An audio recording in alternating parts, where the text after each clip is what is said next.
नमस्कार दोस्तों आज के वीडियो में हम देखेंगे श्रेणी क्रम संयोजन जो कक्षा 10 की बोर्ड परीक्षा के लिए बहुत ही महत्वपूर्ण है। उसके बाद हम श्रेणी क्रम संयोजन के लिए तुल्य प्रतिरोध का सूत्र उत्पन्न करना सीखेंगे।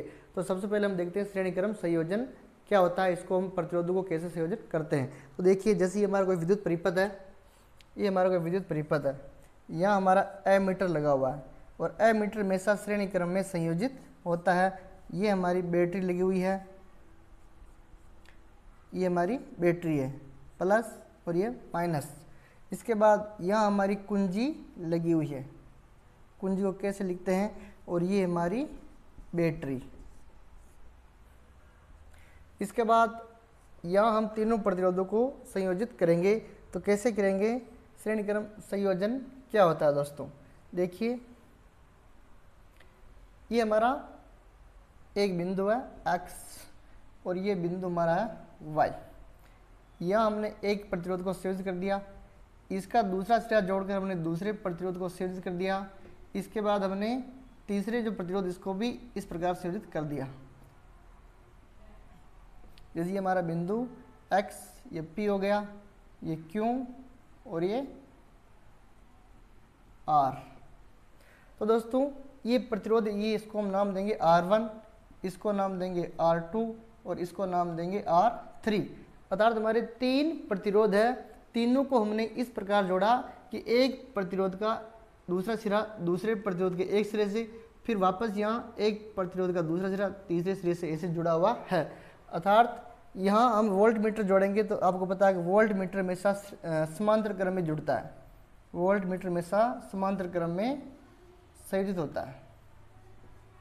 तो दोस्तों ये हो गया हमारा श्रेणी क्रम संयोजन का परिपथ। देखिए, ये हमारा एमीटर है, एमीटर को हम हमेशा श्रेणी क्रम में जोड़ते हैं, और ये वोल्ट मीटर है, वोल्ट मीटर को हम पार्श्व क्रम में जोड़ते हैं। ये हमारी कुंजी है, ये बैटरी है।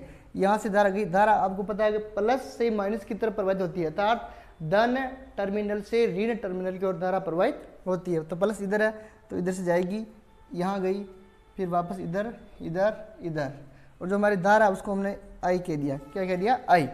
यहाँ से प्रवाहित हुई, वापस इधर आ गई, और वापस यहाँ अपने धारा आई आ गई, और ये वापस बैटरी में आ गई। अर्थात धारा हमेशा धन टर्मिनल से ऋण टर्मिनल की ओर प्रवाहित होती है। देखो, ये धन से ऋण की तरफ आ रही है। और हमने प्रतिरोध को कैसे जोड़ा, एक प्रतिरोध का दूसरा सिरा पहले प्रतिरोध से, और फिर इसका सिरा इससे तीसरे प्रतिरोध से। तो अर्थात हम कह सकते हैं प्रतिरोधों का ऐसा संयोजन जिसमें तीनों प्रतिरोध R1, R2, R3 को इस प्रकार संयोजित किया जाता है कि उनका एक सिरा दूसरे सिरे से जुड़ा हुआ हो।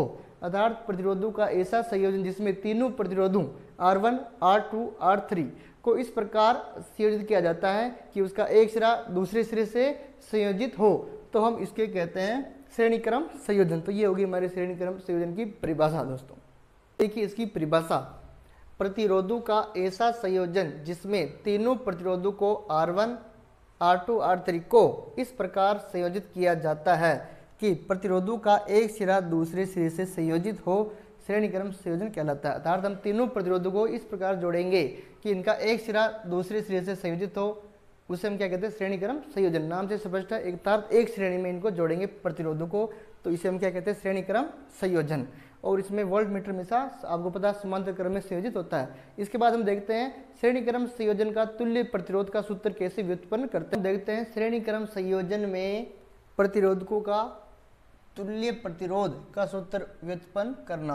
परीक्षा में क्वेश्चन आया हुआ है और बहुत ही इंपॉर्टेंट है, इसको मैं बहुत अच्छी तरह समझाऊंगा। आप स्टेप बाय स्टेप ध्यान रखिए, बिल्कुल स्किप मत करना वीडियो को। देखिए क्वेश्चन ऐसे आता है, श्रेणी क्रम संयोजन में संयोजित प्रतिरोधकों का तुल्य प्रतिरोध का सूत्र उत्पन्न कीजिए। ये 2 अंक का क्वेश्चन आता है। तो इसमें सबसे पहले हम देखते हैं कि यहाँ विद्युत धारा क्या है? समान है। तीनों ही जो प्रतिरोध है इनमें विद्युत धारा समान है, अर्थात यहाँ विद्युत धारा क्या रहेगी? समान।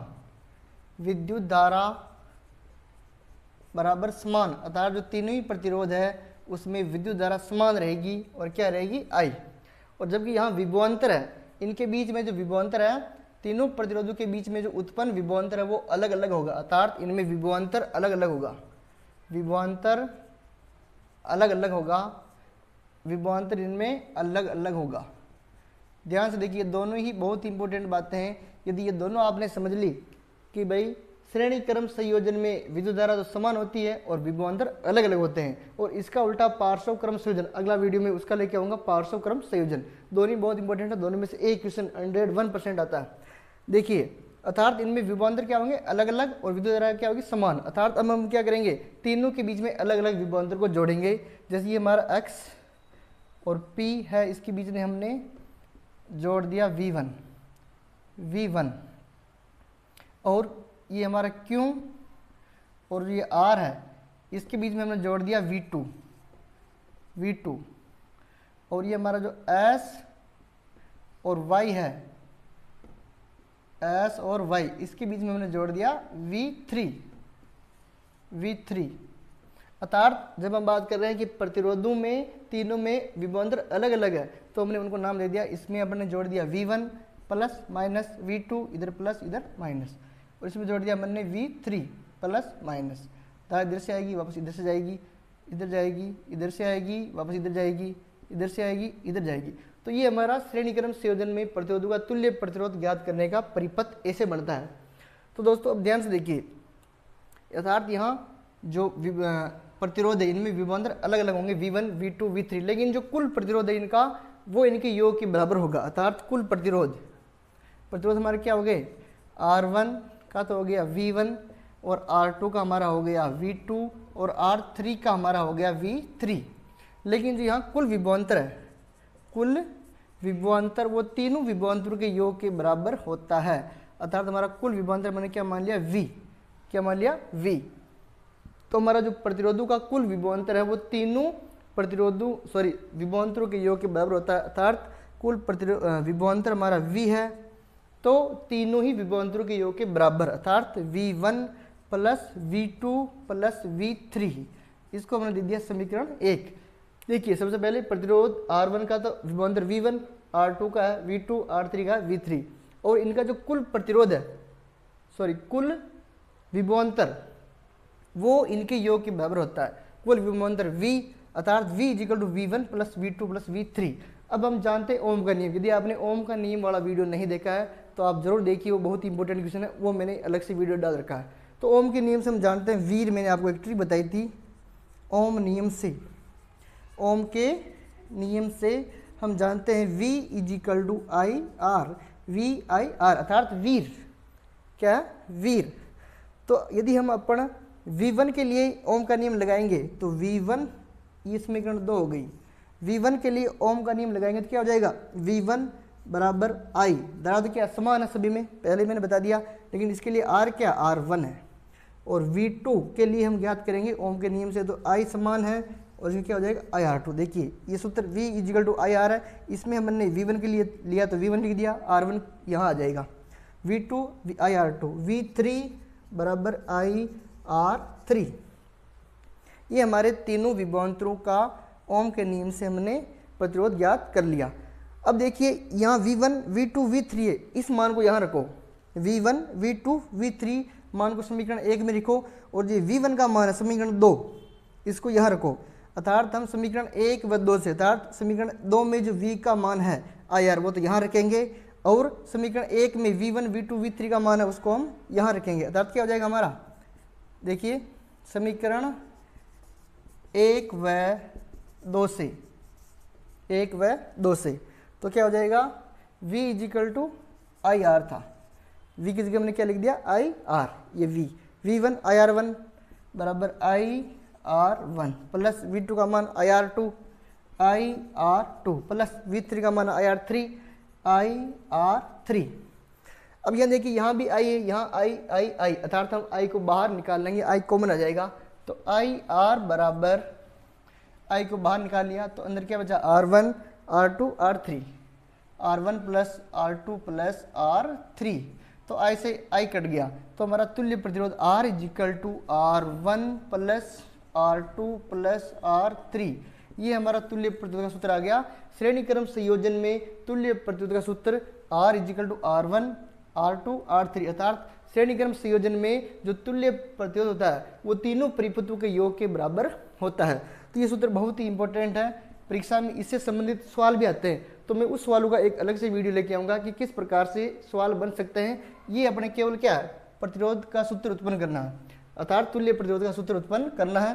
तो तुल्य प्रतिरोध का सूत्र क्या आ गया, आर। यहाँ आर इजिकल टू क्या है, तुल्य प्रतिरोध, तुल्य प्रतिरोध। और R1 R2 R3 आपने को पता ही है कि श्रेणी क्रम में संयोजित तीनों प्रतिरोध है, R1 R2 R3, अर्थात हम कह सकते हैं श्रेणी क्रम संयोजन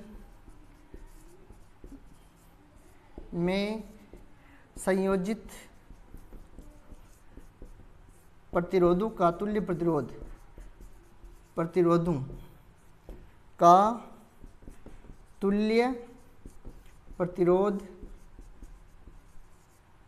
तीनों प्रतिरोधों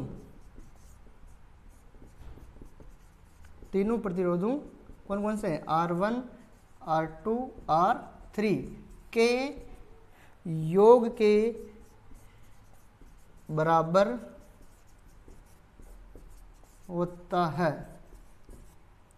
अर्थात श्रेणी क्रम संयोजन में संयोजित श्रेणी क्रम संयोजन में संयोजित प्रतिरोधों का तुल्य प्रतिरोध तीनों प्रतिरोधों R1 R2 R3 के योग के बराबर होता है। देखिए यहाँ तुल्य प्रतिरोध बराबर R1 R2 R3, तो ये सूत्र बहुत इंपॉर्टेंट है, इसको याद भी करना है अपने को और इस प्रक्रिया को समझना है अच्छी तरह। एक बार में समझ में नहीं आए तो 2 बार में अच्छी तरह आपको समझ में आ जाएगा, लेकिन बहुत इंपॉर्टेंट है, इसको छोड़ना नहीं है। तुल्य प्रतिरोध का सूत्र व्युत्पन्न करना आया हुआ क्वेश्चन है, 2 अंक का है, वापस भी रिपीट हो सकता है। अब हम इसके बाद में जो हमारा वीडियो होगा वो होगा पार्श्वक्रम संयोजन। तो यदि आपको वीडियो अच्छा लगा हो तो लाइक शेयर एंड सब्सक्राइब जरूर करें और अपने दोस्तों के साथ में शेयर करें दोस्तों। धन्यवाद दोस्तों।